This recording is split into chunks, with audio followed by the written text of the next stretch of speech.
नमस्कार दोस्तों, मैं आदित्य सिंह कंपटीशन सर्कल में आपका बहुत बहुत स्वागत करता हूँ। चलिए आज हम न्यू चैप्टर शुरू करते हैं। प्रॉब्लम ऑन ट्रेन्स, रेलगाड़ी से संबंधित जो प्रश्न है उसको आज हम सॉल्व करेंगे। तो टाइम एंड डिस्टेंस में जितना भी आपको फॉर्मूला बताया गया था सब के सब यहाँ यूज होगा। बस यहाँ एक वेलोसिटी का केस पढ़ाना होगा और उसके बाद हम क्वेश्चन सॉल्व करेंगे।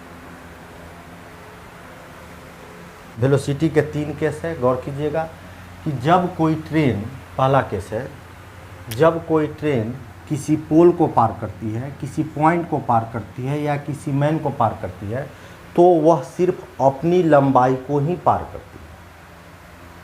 इसको आप ऐसे समझिए कि मान लीजिए एक ट्रेन है जिसकी लंबाई जो है ना 500 मीटर लंबी है। यह ट्रेन किसी पोल को पार कर रही है। तो ट्रेन आया तो आप देख लीजिए यहाँ इसका इंजन के आगे वाला पार्ट, जैसे ही पोल के पास आया आप घड़ी देख लीजिए तो मान लीजिए कि घड़ी में 5 बज रहा है और घड़ी के सब और इस ट्रेन के सब जब पार इसको करेगी पोल को तो इसका सबसे लास्ट जहाँ क्रॉस का चिन्ह लगा रहता है उसका मतलब लास्ट बोगी है। ये जब इस यहाँ जब आएगी तब देखिएगा आप समय, तो मान लीजिए 5:10 हुआ तो आप कहिएगा यह ट्रेन जो है ना अपनी लंबाई को 10 सेकंड में पार करेगी। ये पोल की लंबाई क्या है, पोल के आपको इसको ना पार करती है कि पोल की चौड़ाई को पार करती है, तो ये बहुत कम है, इसको आप नज़रअंदाज कर दीजिए। और देखिए जब इंजन का आगे वाला पार्ट आया और पीछे का सबसे लास्ट पीछे का बोगी आया, इस पूरे को पार की, यानी कि ट्रेन जो है ना अपनी लंबाई को पार कर गई है। कितने देर में? 10 सेकेंड में। तो हम टाइम ऑफ ट्रेन बराबर लिखेंगे 10 सेकेंड। ठीक, जब कभी भी यह पोल को पार करे, किसी पॉइंट को पार करे, किसी आदमी को पार करे या किसी पेड़ को पार करे तो आप समझिएगा कि ट्रेन वो अपनी लंबाई को पार कर रही है। वेलोसिटी का दूसरा केस समझिए कि जब कोई ट्रेन किसी प्लेटफॉर्म को पार करती है, किसी ब्रिज को पार करती है, किसी सुरंग को पार करती है या किसी रुकी हुई ट्रेन को पार करती है, तो वैसी स्थिति में वो अपनी लंबाई के साथ साथ ब्रिज के लंबाई को भी पार करती है, प्लेटफॉर्म की लंबाई को भी पार करती है, जो रहे सुरंग रहे तो सुरंग की लंबाई को भी पार करती है। इसको ऐसे समझिए कि मान लीजिए एक ट्रेन है जिसकी लंबाई 500 मीटर है, एक प्लेटफॉर्म को पार कर रही है जिसका लंबाई, प्लेटफॉर्म का लंबाई आपको 700 मीटर है, 700 मीटर है, ठीक है, और ट्रेन का वेलोसिटी 36 किलोमीटर पर आवर है या ट्रेन का स्पीड 36 किलोमीटर पर आवर है। तो आपसे हम पूछेंगे कि यह कितने समय में पार करेगी। तो आप ध्यान रखिएगा कि जब कोई ट्रेन किसी प्लेटफॉर्म को पार करती है तो अपनी लंबाई के साथ साथ इस प्लेटफॉर्म की लंबाई को भी पार करेगी। जैसे ट्रेन का इंजन यहाँ आया प्लेटफॉर्म के शुरू वाला हिस्सा में, ठीक, और ये जो है ना मान लीजिए कि आप घड़ी देखने लगे कि 5 बजे आ गया भाई, और जब ये ट्रेन जो है प्लेटफॉर्म को पार करेगी तो देखिए अपनी लंबाई 500 को तो पार कर ही रही है और इस प्लेटफॉर्म को जो है ना 700 लंबाई है उसको भी पार कर रही है, यानी टोटल कितना पार कर रही है, तो आप कहिएगा 1200 मीटर लंबाई को पार कर रही है, ठीक है।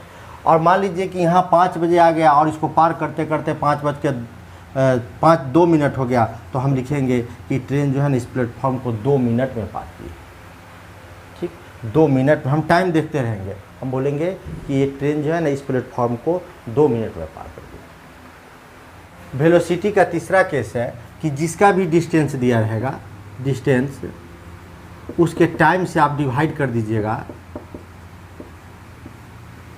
जैसे प्लेटफॉर्म का यदि दिया हुआ है तो प्लेटफॉर्म के टाइम से ही डिवाइड कीजिएगा। यदि ब्रिज का दिया हुआ है लंबाई तो ब्रिज के ही पार करने में लगे समय से डिवाइड कीजिएगा। यह वेलोसिटी का तीसरा केस है।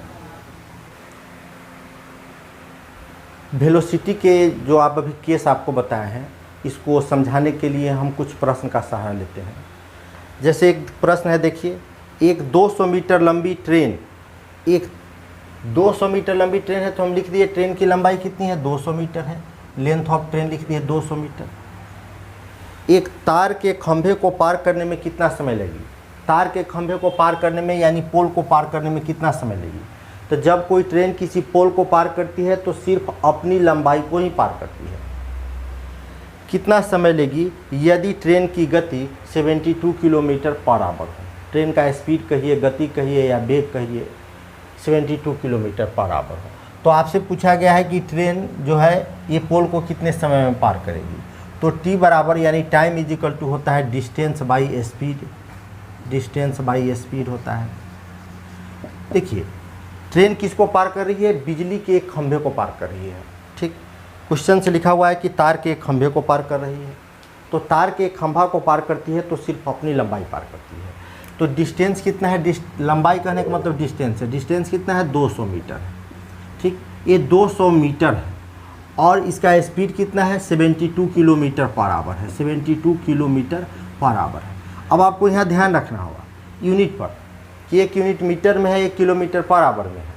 तो आप जो है ना इस किलोमीटर पर आवर को मीटर पर सेकेंड में बदल लीजिए।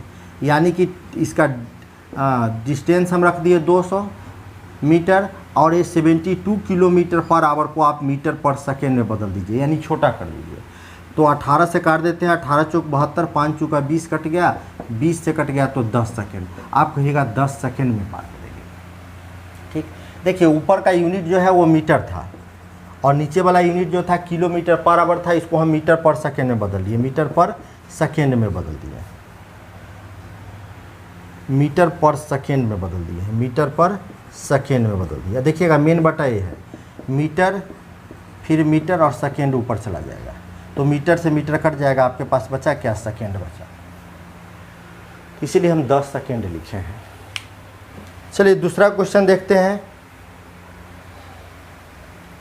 लिखा है एक 200 मीटर लंबी ट्रेन, ट्रेन की लंबाई 200 मीटर है, एक 100 मीटर लंबे ब्रिज को कितने समय में पार करेगी जबकि ट्रेन का स्पीड दिया हुआ है 36 किलोमीटर पर आवर।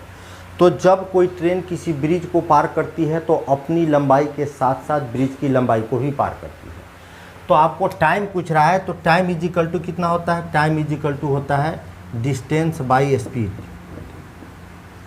अच्छा, तो अभी आपको क्लियर किए हैं कि जब कोई ट्रेन किसी ब्रिज को पार करती है तो अपनी लंबाई के साथ साथ, अपनी लंबाई के साथ साथ यानी ट्रेन की लंबाई 200 है, अपनी लंबाई के साथ साथ इस ब्रिज की लंबाई को ही पार करेगी। यानी इस दोनों को जोड़ कर आप लिख दीजिएगा, अपनी लंबाई के साथ साथ इस ब्रिज की लंबाई को ही पार कर रही है।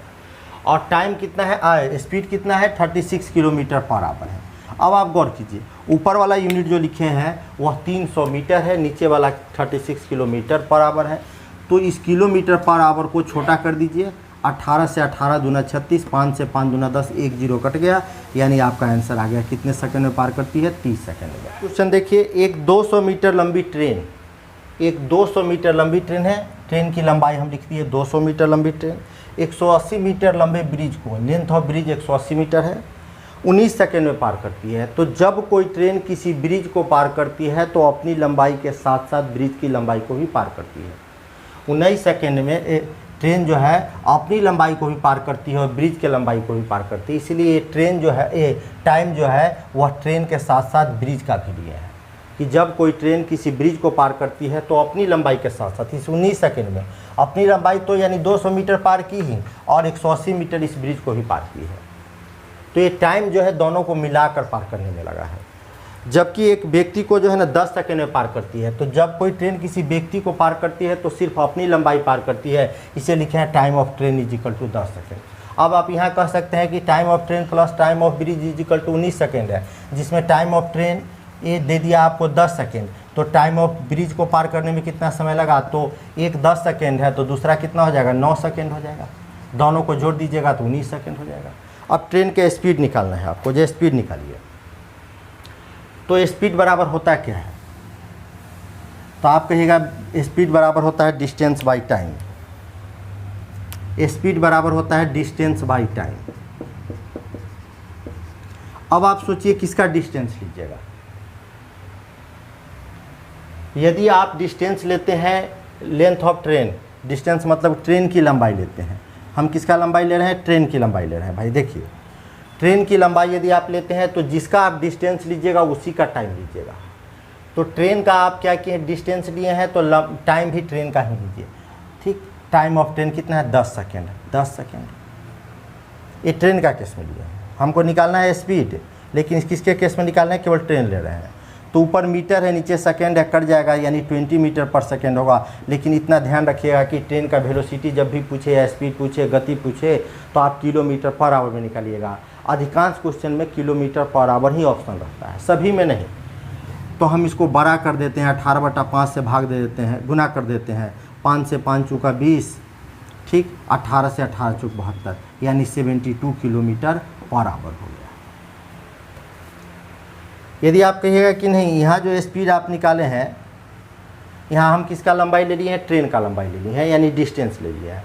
अब आप कहिएगा कि हम ब्रिज का क्यों नहीं ले सकते हैं, तो ले लीजिए ब्रिज का। लेकिन याद रखिएगा कि वेलोसिटी का तीसरा केस पढ़े थे, जिसका आप डिस्टेंस लेते हैं उसी का टाइम लेना होगा आपको। तो लेंथ ले रहे हैं आप, यानी कि डिस्टेंस 180 ब्रिज का ले रहे हैं, तो ब्रिज को पार करने में कितना समय लगा, केवल जिसका डिस्टेंस लेते हैं उसी का टाइम लीजिए। तो 180/9 लीजिए। लेकिन वेलोसिटी निकाल रहे हैं तो बड़ा कीजिए, यानी कि इसको हम 18/5 से गुना कर देते हैं, ताकि मीटर पर सेकेंड जो है वो किलोमीटर पर आवर में बदल जाए। 19 से काट देते हैं, 9 से काट देते हैं, 9 दूना 18, 5 से काट देते हैं, 36 पंचे 180, 36 दूना 72, 72 किलोमीटर पर आवर।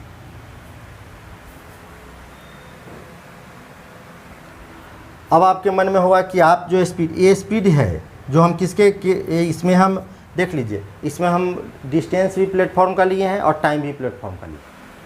अब आप कहिएगा कि ये एक बार तो हम स्पीड निकाले हैं ट्रेन की लंबाई लेकर, दूसरे बार हम ब्रिज की लंबाई लेकर निकाले हैं। और आपके मन में अब शंका होगा कि जब कोई ट्रेन किसी ब्रिज को पार करती है तो अपनी लंबाई के साथ साथ ब्रिज की लंबाई को ही पार करती है, तो दोनों मिलाकर एक बार बताइए। तो चलिए, तो हम यहाँ डिस्टेंस किसको लेते हैं, दोनों को मिलाकर लेते हैं, ट्रेन और ब्रिज दोनों को मिलाकर लीजिएगा डिस्टेंस। तो कितना हो गया, 380, ठीक। और आप अब टाइम लीजिएगा, तो टाइम दोनों को मिलाकर लीजिए, ऊपर जिसका डिस्टेंस लिए है उसी का टाइम लीजिएगा। तो टाइम दोनों मिलाकर 19 सेकेंड है। अब इसको बड़ा करना है तो बड़ा कर दीजिए, 18/5 से गुना कर दीजिए, 18/5 से। तो 19 से काट दीजिएगा, 19 दूना 38, 5 से 5 चौका 20, 18 चौक 72, यानी 72 किलोमीटर पर आवर। बस आपको इतना ही ध्यान रखना है कि जिसका आप डिस्टेंस लीजिएगा उसी का टाइम लीजिएगा। रिलेटिव स्पीड को समझिए, सापेक्षिक चाल या सापेक्ष चाल। जैसे दो ट्रेन हैं, एक ट्रेन का स्पीड है आपको 30 किलोमीटर पर आवर, दूसरे ट्रेन का स्पीड है आपको 60 किलोमीटर पर आवर। तो इसका हमको रिलेटिव स्पीड पूछेगा, निकालने के लिए कहेंगे, तो आप इसे कैसे निकालिएगा। तो रिलेटिव स्पीड में क्या होता है, जब सेम डायरेक्शन रहता है तो स्पीड को आप घटा देते हैं, ठीक। यानी कि रिलेटिव स्पीड जो होगा यहाँ, रिलेटिव स्पीड दोनों वेलोसिटी का अंतर होगा, दोनों वेलोसिटी कहिए या स्पीड कहिए, दोनों स्पीड का अंतर होगा, यानी 30 किलोमीटर पर आवर। सेम में क्या होता है, घटता है। अब मान लीजिए कि एक ट्रेन है जिसकी लंबाई जो है वो 500 मीटर है, दूसरे ट्रेन की लंबाई 700 मान लिए मीटर है। तो डिस्टेंस जो है, ट्रेन की लंबाई जो होगी वो हमेशा जुड़ता है, उसको डायरेक्शन से कोई मतलब नहीं है। आप मत देखने जाइएगा कि सेम डायरेक्शन है कि अपोजिट डायरेक्शन है। सेम डायरेक्शन है या अपोजिट डायरेक्शन है, इसका प्रभाव जो है ना पड़ता है केवल स्पीड पर। सेम डायरेक्शन रहेगा तो घटा दीजिएगा, अपोजिट रहेगा तो जोड़ दीजिएगा। एक ट्रेन है जिसकी लंबाई 500 मीटर है, इसके अपोजिट डायरेक्शन से दूसरी ट्रेन आ रही है जिसकी लंबाई 700 मीटर है। एक ट्रेन का स्पीड आपको लिख दिए 30 किलोमीटर पर आवर, दूसरे ट्रेन का स्पीड लिख दिया आपको 60 kilometre per hour, 60 kilometre per hour. तो अब यहाँ हमसे पूछेगा रिलेटिव स्पीड क्या होगा।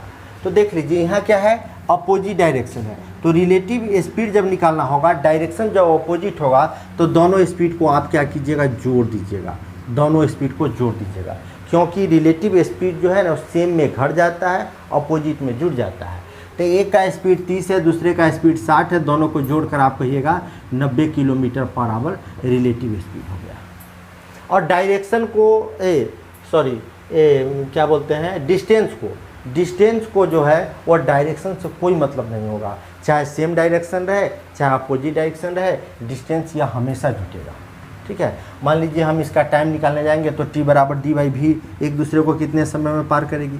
तो वेलोसिटी जो लेंगे, यहाँ डिस्टेंस जो लेंगे, दोनों को जोड़ कर लेंगे, कितना 1200 मीटर, ठीक। जबकि स्पीड जो है, वेलोसिटी कहिए या स्पीड कहिए या आप मोशन कहिए, गति कहिए, तीनों एक ही बात होता है। मैथ्स में फिजिक्स में अंतर है भाई। तो यहाँ जब इसका स्पीड लेने जाइएगा तो अपोजिट डायरेक्शन है, तो रिलेटिव वेलोसिटी आपको लिखना होगा। यह रिलेटिव वेलोसिटी या स्पीड जो है ना, यहाँ अपोजिट डायरेक्शन इसके कारण जुट कर निकला है, ठीक है। इसको किलोमीटर पर आवर को आप मीटर पर सेकेंड में कर लीजिएगा। 18 से 18 पंचे 90, 5 से काट दीजिएगा, 5 से 5 दूना 10, 5 चौका 20, फिर 5 से काट दीजिएगा तो हो जाएगा आपको 48। तो इसका कितना निकल गया, यह टाइम 48 सेकेंड निकल गया, टाइम 48 सेकेंड निकल जाएगा।